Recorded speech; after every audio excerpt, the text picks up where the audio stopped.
হয়ে গোল হয়ে গেল। আরে এই সংসারে বড় হতে হলে আরে বুদ্ধি কৌশলে হতে হয়। এমন একটা কৌশল ওই রাবণকে দিয়েলাম, বললাম সীতা কি এই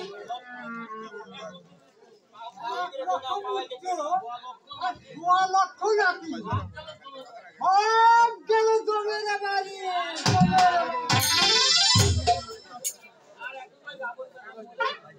এখন এখন ওই রাবণ বেটা মরবে, রাজা হতে পারবো, রাজা হতে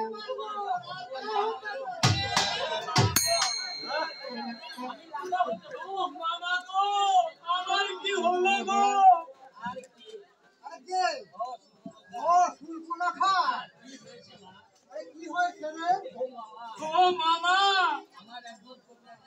আমার একজন কবিরাজ এসে আমার কাছ থেকে 10টি টাকা নিয়ে গেল, আর এই আমার ওষুধ দিয়ে গেল, আর বললো কি এই ওষুধ নাকে কানে লাগালে নাক কান গদিয়ে উঠবে। ও মামা, সেই ওষুধ লাগিয়ে দিলাম, ওরে বাবা রে বাবা, আগুনের মতো জ্বলে উঠলো, জল দিয়ে ধুলুম, কিছুতেই শান্তি হলো না। আরে মা একটু সময় কর, একটু সময় কর, আর কি হবে? আচ্ছা মামা, আমার নাক কান না থাকা থেকে আমাকে খুব খারাপ দেখাচ্ছে? কে বললো খারাপ দেখা যায়?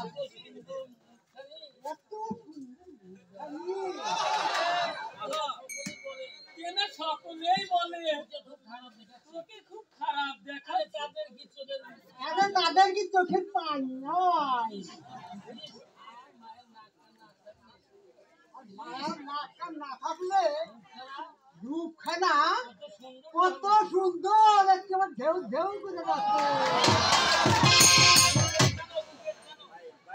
একেবারে যেন রূপের জগৎ, রূপের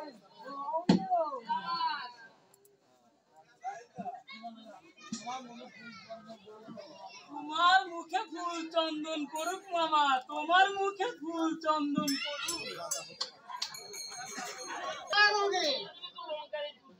এই জন্যই তাই লঙ্কার এই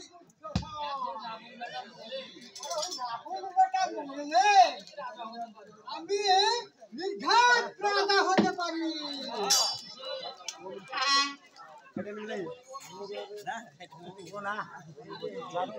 আরে বলি ও মিনছে, আরে তুমি তো রাজা হবে, তাহলে রানী করবে কাকে?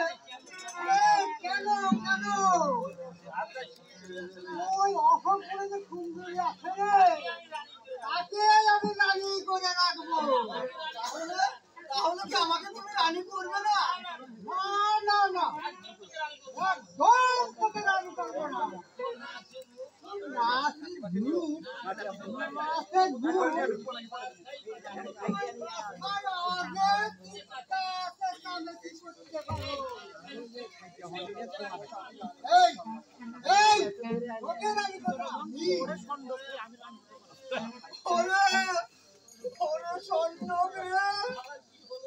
আমার কে হলো রে?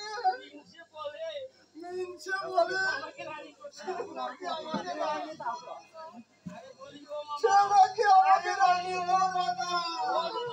ও মামা, এখানে তোমরা কি করছো?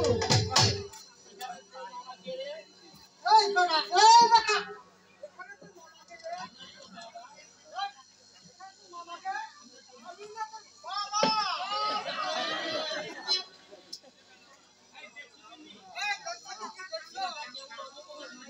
কেমন রথমতে চলে গেছে?